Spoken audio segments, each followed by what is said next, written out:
Some urban romance, women fiction, and urban romance don't get the hype they deserve, but they still deliver the emotions, the drama, and the real life that I love. My name is Raquel. I talk about all things Black books. Welcome and welcome back. In today's video, we are continuing books I can't stop talking about. But this time, it's all about the series. So these are books that need just a little bit more love and attention. Let's get into it. Series number one, the Wayward series, which is by Love Belvin, one of my faves. So let me start out by saying I did read book one and two, but I did not like them as much as some of the other books, and there are 8 books in the series. All of them are interconnected, so characters that you might read in book one and two, you'll see in three and four, maybe even in five, six, seven, and eight. They are spread out throughout the books, but some of them just have their own books. So, book one and two, which I was not that into, and I read last, is about Chris Scaife, who is a he's actually beginning his record label. It is called Scaife Enterprises. He has a girlfriend whose name is Robin. Robin's in love with him. Chris Scaife is kind of more into his work. He has multiple children by different women. And so he's just kind of not into her the way she's into him. And at some point, she realizes this. And that's kind of what those 2 books are about, as far as I can remember. But books 2 and 3, which is the come up and the takedown. Now, the come up and the takedown is about Michaela and Jamal.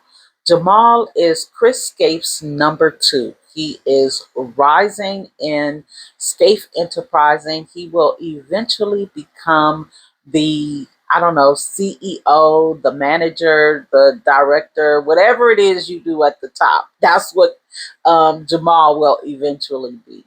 And so Michaela works at the record label. Michaela has a best friend named Devin. Michaela and Devin have been friends since they were little kids. They both experienced the trauma, and Michaela is moved past her trauma. However, Devin is still in his. He's a singer, and he sings at like underground nightclubs. And so Jamal wants to sign Devin. Devin doesn't really want to be signed. He likes his freedom to go to the underground club, sing what he wants, how he wants. He feels like if he signs onto a record label, they are going to try and change him. Michaela and Devin are best friends. Michaela works for Jamal. Jamal is using his uh, I guess his power as her boss to convince her to get Devin to sign to Scaife Enterprises. So Michaela and Jamal are cultivating a relationship. All the while, her and Devin are best friends. So Devin is still in his trauma, so he needs a lot of support. Michaela is always there. However, this doesn't kind of sit right with Chris at this point. Chris is like, this is my woman, and when I want you, I don't need you getting out the bed in the middle of the night to go run to Devin. You're going to have to figure something out. So Michaela has to kind of decide between her best friend, Devin, she's known all her life, that she knows needs her, and her newfound love, Jamal, who is treating her so wonderfully and taking care of her, and just all these wonderful things that are happening in their relationship. And Michaela kind of has to choose. So then we have uh books 5 and 6, which is Rhyme and Reason and Young, Rich, and Black. So these two books are about Chris Scaife Jr., which of course you meet Chris Scaife Jr. in books 1 and 2. He might even pop up a little bit in 3 and 4, maybe, not sure. But this is Chris Scaife Jr.'s book. Now he is in college because you see him as a young child in some of the other books. He is now in college, and this is his story about a young lady that he is dating and his love affair with her. Let me see, what is her name? Uh, you know what? I'm so sorry. It is not called the Wayward series, it's called the Afterwards series, and it is by Mia Forrester. I'm so sorry. I do have another series called the Wayward series by Love Belvin, but this one is called Afterburn. Yeah, it's called the Afterburn series, and it is by Mia Forrester. So in book uh, 4 and 5, which is Rhyme and Reason, you do meet Chris Scaife Jr., who is young, rich, and black. And he is very popular. All the college kids are aware who he is, who his father is, the fact that he is rich. He's got this young lady that they kind of get together and immediately fall in love.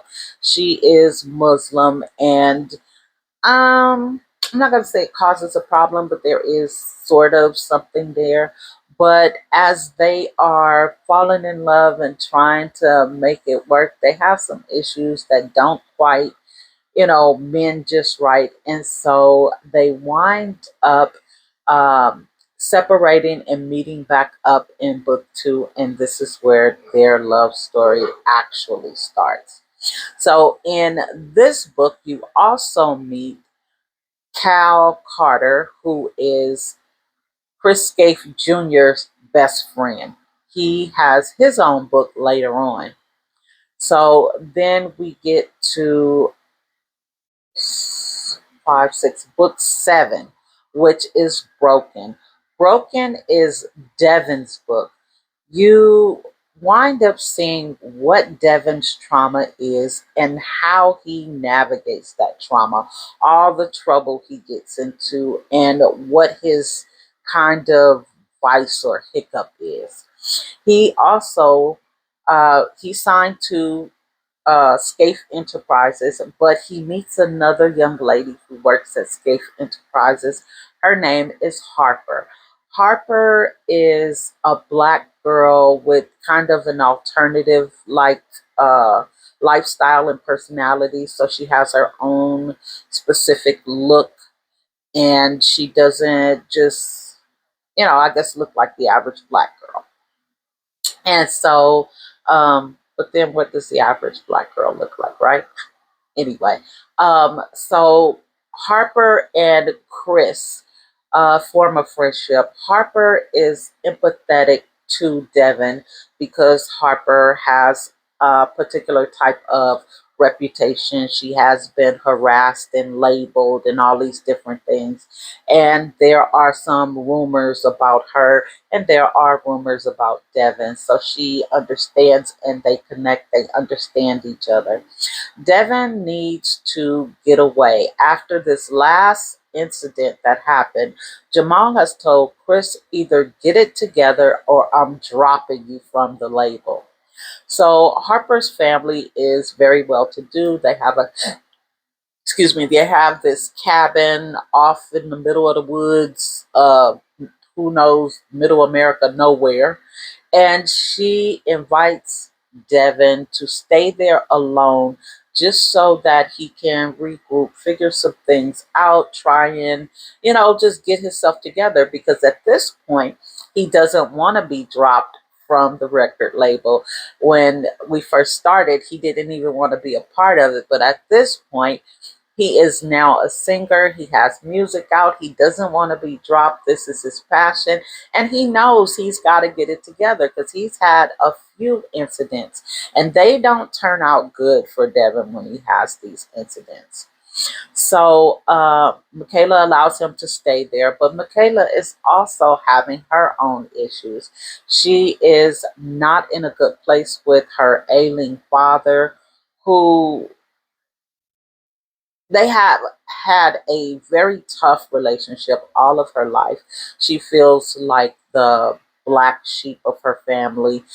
She also has a sister who is very snotty and uppity, and she feels like that was her father's favorite. And so, because of that, she has a not so good relationship with her father, who is dying, and a not good relationship with her sister. And this is kind of causing an issue for her. And so she can relate. At one point, she goes up and she hangs out with Devin. They are playing music and singing and doing all this wonderful stuff. They are just connecting and vibing and getting to know each other. What I love about this particular story is these two characters are super vulnerable. Like the things that they're dealing with, and how, although they have these really heavy things going on, they have enough awareness to not just be stuck in whatever's happening with them, but able to reach out and show compassion to each other. I love this book. And so, basically, um, Devin has to get it together, and Harper has had this thing happen, and so she's kind of shaken, and so Devin is kind of going through that with her. I love this story. It is, uh, I want to say, the one that I like the most out of this series. It's between the takedown, the come up and the takedown, and broken. I love the three of these books, but I think I'm going to say I love broken more. So then the next book is Snowflake. Now, Snowflake is Cal's book. Now, Cal is the best friend to Chris Scaife Jr. Uh, Cal is a track star. Like I said, they're in college, and so he is an Olympic hopeful. And so he has to, um, just really keep his body in shape. He has to eat right, take care of himself, exercise. He's also a student, and so he has to, take care of his academic side of being in college as well. He has so much on his plate that he doesn't really have time for a job. So a lot of what he needs is sponsored by other people, and he can't say that he really like it that much. But that's the way he kind of lives. And so he decides on their winter break, he's not going to go home for the winter break. He is going to stay at school and work for this guy shoveling snow to make some money so that he can take care of his needs. And there's also a young lady who lives next door. Her name is Asha. She's very quiet. They never speak. They just kind of pass each other coming and going. So they know and see each other, but they just don't ever talk to each other. She also has decided not to leave to go home for the winter break. Her and her mother have this weird relationship where she doesn't feel like her mother shows her the attention that she needs. Her mother is more interested in the different men in her life. So they both decide to stay. And when Cal goes out to do the job shoveling snow. He winds up getting an injury within the first hour of being out. Of course, he can no longer do this job. He hurts his ankle or his foot, and he's a runner. So that is super important. So now he's got to go home, and he's not going to be able to make this money.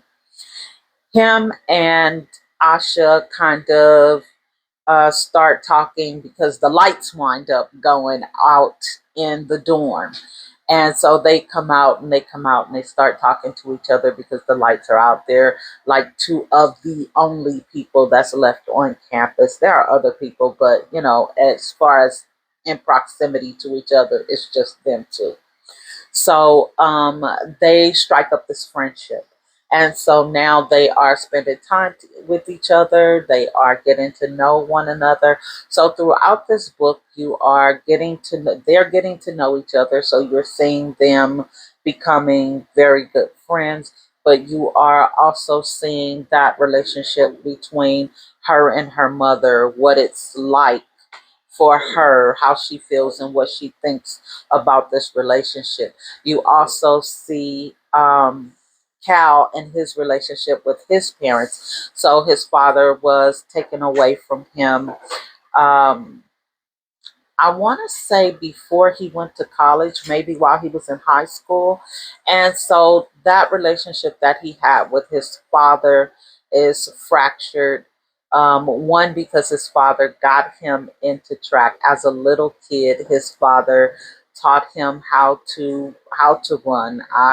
I don't know anything about track, but it seems to me that there is a particular way that you're supposed to run. Taught him how to be disciplined, how to eat clean, and different things like that. So that was kind of their thing. And then when his father was taken away from him, it caused him to feel a kind of way about his father. And so now that he's in college, he's not 100% sure why he's running track anymore. So that's part of something that he's going through during this time that he has stayed in. I enjoyed this story. Um, the two characters. He calls her Snowflake. She's very fair skinned, very kind of mousy and shy. And this is like the only person that she's friends with on campus. He has friends because his best friend is Chris Gates Jr. He's super popular. He's got money. He's got, he's Chris Gates Jr., So, I just enjoyed this story a whole lot as well. I thought it was a great story. I felt like this particular series, when I was reading it, I could not believe that it seemed like it was not more popular than it was. And the next series, we're going to get into the Wayward series. And the Wayward series is by Love Belvin. It is a 3-book series. So in book number 1, it is called To the Left of Love. It is about a young man named Isaac and a young lady named Kennedy who meet in college. And one of their class assignments is a social experiment. Kennedy lives a very pleasant life, very soft. Her parents are well to do. She has a godmother who spoils her to death, and so she has not really seeing the other side, how people can be poor and not have money or food or car. You know what I'm saying? She's just privileged in that way. And so Isaac, on the other hand, he lives in a city called Patterson, which is in New Jersey. It is like he lives in the hood. It is one of the poorest neighborhoods in New Jersey, based on what the book says. Isaac mother is an addict, and so he kind of takes care of his mother instead of his mother taking care of him. His father is African, so he sees his father, uh, I believe, maybe a couple times a year. His father is in his life, but not on a daily basis. So Isaac has some really, really heavy responsibilities because he had his first child in his early teens. And he now, at 21, has 3 children he has to take care of. So when one day after class, he goes over to Kennedy. So mind you, this is during the time of the social experiment. So him and Kennedy has already been spending some time together, but they have not spent any time in each other's atmosphere. And he's got a call that his oldest daughter, Joy, who is nonverbal, has been left at school for a few hours. And they need him to come get her now. Not only has she been left at school, she has an ear infection. So he asked Kennedy to take him to pick up his daughter. Kennedy says, fine. He calls the child's mother. They get into an argument. They get to the school. The mother shows up. The mother and Isaac is arguing at the school. Isaac is in full beast mode about his child to the child's mother. And Kennedy is just kind of really, really out of her element. And while they're standing there, the uh, school attendant, whatever her position is trying to get somebody to sign, to fill out the form for a emergency contact, one that would allow them to call if they need it. So Kennedy's standing there, and because she's there, they convince her to sign her name on there. And so there's a whole big deal with this. And so later on, time goes by, and one day Isaac comes and says, "Hey, I gotta go. I'm gonna take off. I'm leaving. I don't know when I'm seeing you. I don't know when I could come back. I won't be calling you. I gotta go." And this blows Kennedy away because they have spent so much time together that Kennedy has fallen head over heels for him, although neither one of them has spoken the words, and they are friends. They claim best friends. Um, it is heartbreaking to see that Isaac has to leave so suddenly, and he isn't given any reasons why or anything like that. Then we get into book two. Book two comes along, and Kennedy is living her life. We don't know where Isaac is, but Kennedy's living her life. She has a boyfriend. She's moved out of her parents' house, and she's gone on with her life. She gets a phone call one day from the school to come pick up Joy. And she's like, "Why are you calling me? I'm not the child's mother. Why are you calling me?" And she's like, "You're on the emergency contact." And it's another one of those situations where Joy has been there for hours and this lady wants to go home. So Kennedy grabs her purse, leaves work, hurries up, rushes over, picks Joy up, and takes her home, and nobody's home. So now Kennedy has Joy with her. Once she does get the chance to take Joy home, the mother is so nonchalant, doesn't really care that the school has called this lady that she doesn't know, only knows her as her child's father's friend, doesn't know where they were, what they did. Like, she just doesn't seem to have a care. She takes the child in the house and slams the door. But this becomes an I want to say an everyday occurrence, but I'm not going to say every day. But it becomes very normal for her to leave this child at school and for Kennedy to go and pick her up. And so um, Kennedy and Joy wind up having this bond, even though Joy is nonverbal. Kennedy is working with her, so they have a type of communication where she does understand some of Joy's wants and needs. The other child's mother, because she now realizes that Kennedy is picking Joy up from school, she says, "If you're going to do it for one, you're doing for all." So now, on a regular basis, Kennedy has Isaac's three children with her, no relationship with the mothers, and Isaac has no idea because he's gone, right? And so this goes on for a while. Kennedy is in tune with these kids. She is working with them. She has brought, she has kind of, uh, she's taught the kids some things, like they are now, instead of being rude and, you know, uncaring, and, just some of the characteristics that, mothers generally would teach their kids as they grow up, saying thank you, and not asking certain questions, and, doing certain things. Kennedy has taught them things that their mothers should have taught them.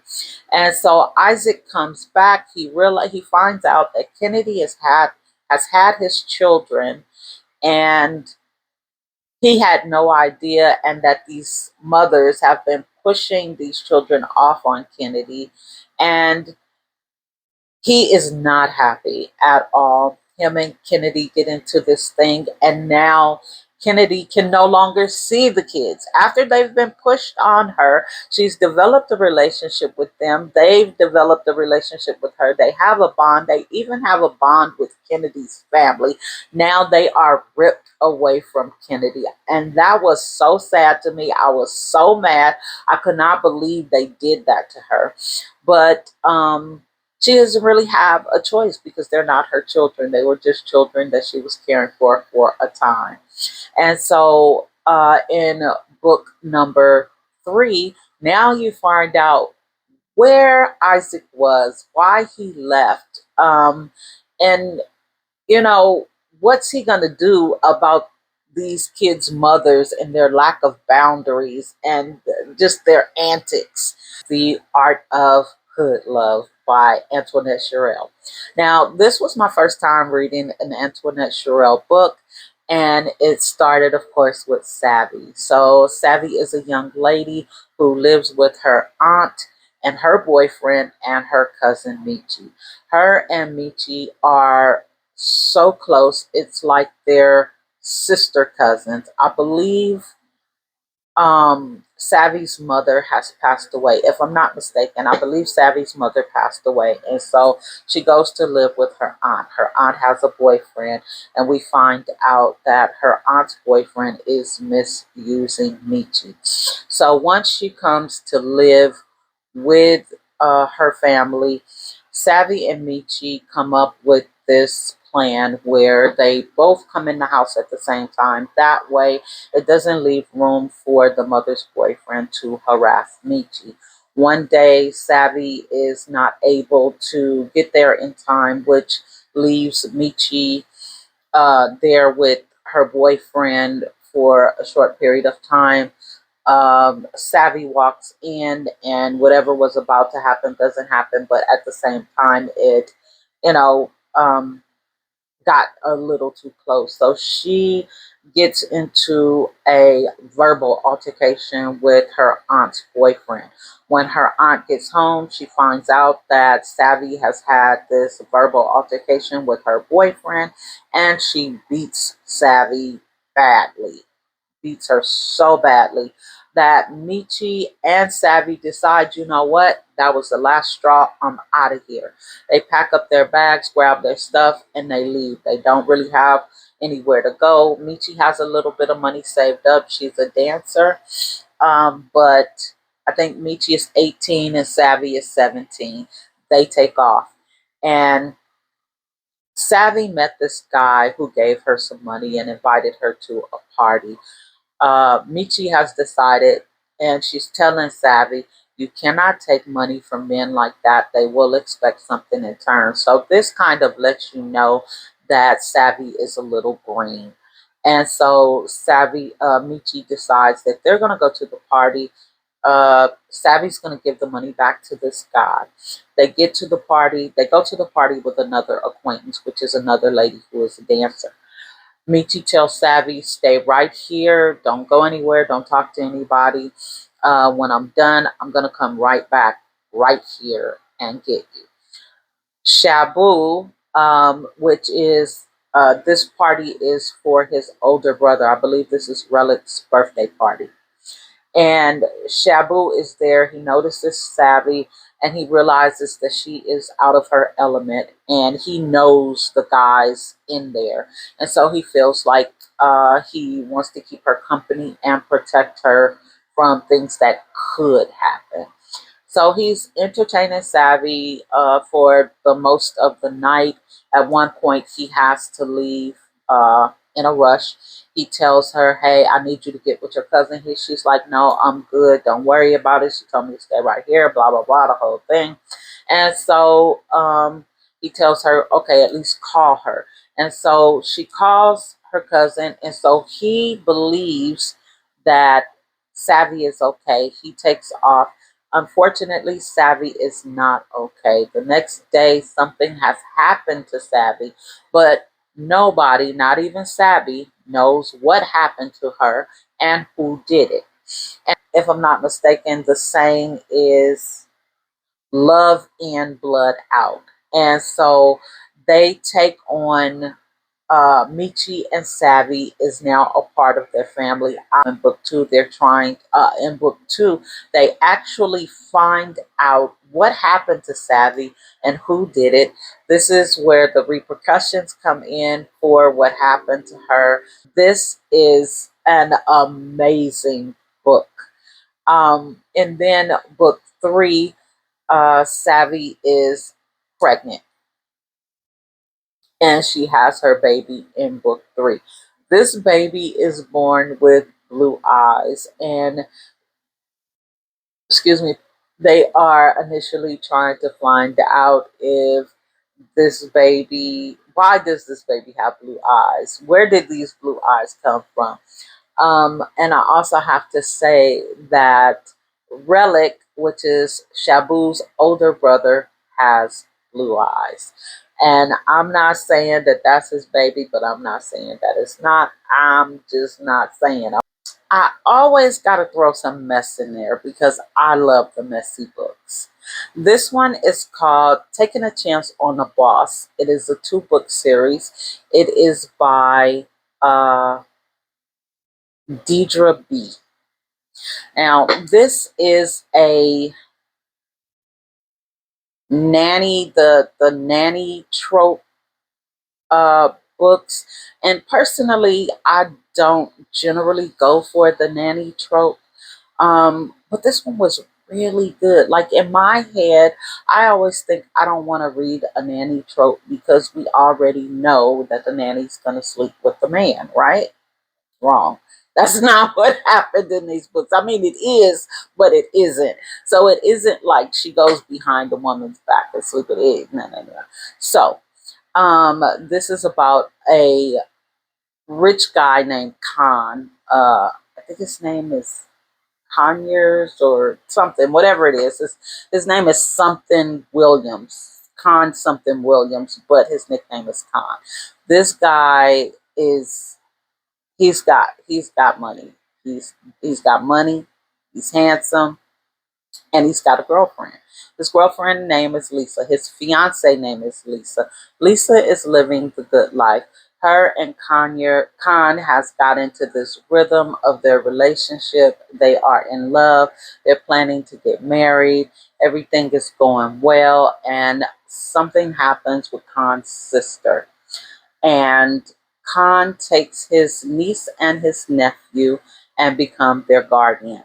Now, his niece and his nephew's name is DJ. He's, I believe, about somewhere between 6 and 8, but he's nonverbal. And his niece, whose name is Morgan, she is 13.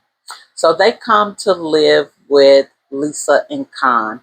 Lisa is like, this is not working for me. She has a sister named Monica. Her and Monica are good friends and they talk, and she gets Monica advice but doesn't always take Monica's advice.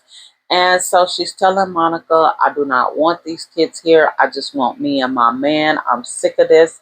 Oh, I cannot wait. Why don't these kids' mama come get them? I don't want them here. So that energy transfers, and Morgan knows it. She's old enough to understand. She's old enough to know when she's being, disrespected and being disrespectful too. she knows that Lisa does not like them and does not want them there. Khan, over a period of time, Khan is starting to see that Morgan is right. There's some things that she says and does that he does not like, and he just wants her to care about his sister and his brother. So Lisa is refusing to do anything. She is just like, you know what, not doing it. She suggests that they get a nanny. Monica suggests this lady named Chance, a young lady named Chance who works at the daycare where Monica works. She needs extra money, and this will be a great, second job for her. Chance has a boyfriend named Polo. Have you noticed in all the messy books, it is like a bazillion people? Anyway, Chance has a boyfriend named Polo who she's in this toxic relationship with. This is a horrible relationship. And they have a son named Juni. Now, Chance is a wonderful mom. She loves kids. And once she becomes nanny to these kids, they bond with her. Morgan loves her. Her son Junie and Khan's little brother DJ get along so well. Even though he's nonverbal, they get along like two peas in a pod. And I think that is so sweet. And so once Chance and the kids bond, now Lisa no longer wants Chance there. I'm telling you, there are lies, secrets, betrayals, all the messy stuff is in this book. And Lisa and her sister are so freaking messy. It's ridiculous, but I love it.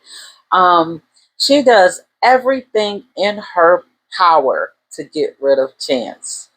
It's unfortunate for her that Chance is just not that easy to get rid of, especially since Chance knows that the kids have a really good bond with Chance. They love her. She spends time with them. She can get them to do things. She talks to them. He likes the interaction between them. So, no, Chance isn't going anywhere. And it gets to a point where um, Lisa just does some really wicked stuff, and her and Khan decide to break up, and Lisa decides that she's gonna go.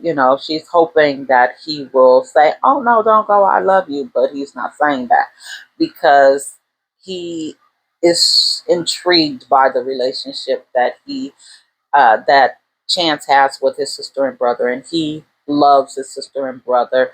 Not only that, Chance is kind of piquing his interest a bit, but we know that Chance has a boyfriend. He knows that Chance has a boyfriend, and so does Lisa, but she's jealous of Chance. So right, uh, I want to say right after, like directly after Lisa moves out, Khan is in an accident where he loses his memory.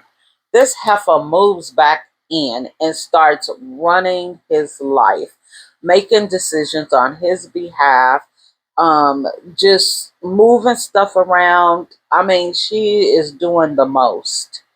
And Khan has lost his memory, and because everybody knows that Lisa and Khan were together, but they don't know that Lisa moved out and they broke up, they're going along with it. And so, in that case, Chance has to go along with it as well. And Khan eventually gets his memory back.